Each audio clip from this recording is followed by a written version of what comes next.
अगर आप भी चाहते हैं कि एसएस फिल्म्स मोतिहारी के ऑडियो वीडियो सबसे पहले आप तक पहुंचे, तो इस चैनल को सब्सक्राइब करें और साथ ही बेल आइकन को दबाना ना भूलें। Music by Saurabh.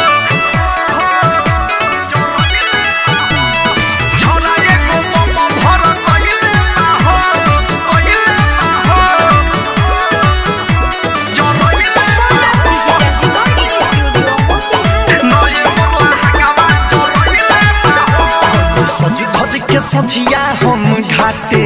रही नदी के खरा हम आटे रही नदी के खरा हम आटे सज धज के सजिया हम घाटे रही नदी के खरा हम आटे तो पूरा मेकअप बिगड़लस जब माची सब बरलस पूरा मेकअप बिगड़लस जब माची सब बरलस हम माथा सन कइले बाहो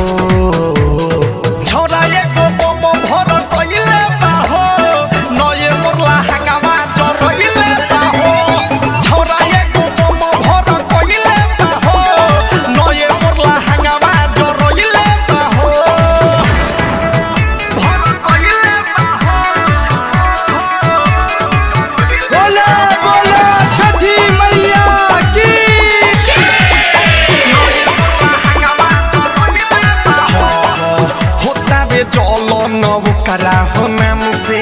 भइल आवाज जब सखी रे धराम से भागे न पैनी समझ में न आइल मांगा के लहंगा मोर जरल आराम से का कोई रे होता बे जलन हो करा नाम से भइल आवाज जब सखी हो धराम से भागे न पैनी समझ में न आइल मांगा के लहंगा मोर के बेरा खरा रही हम नेरा रहे और के बेरा खरा रही हम नेरा कौन बदला सधैले बाहो छौरा एको बम भर कइले बाहो नये मोरला हंगामा जरइले बाहो छौरा एको बम भर कइले बाहो नये मोरला हंगामा जरइले बाहो भर कइले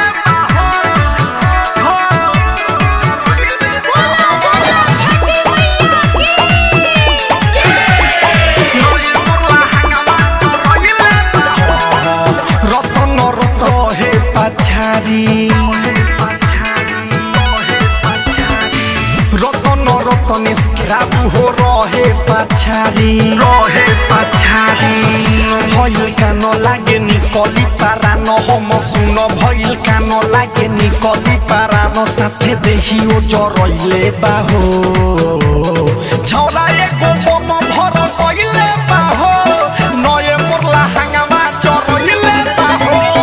गुंडा एको बम भर कइले बाहो नये मोरला हंगामा जरइले बाहो। Saurabh digital recording studio Motihari.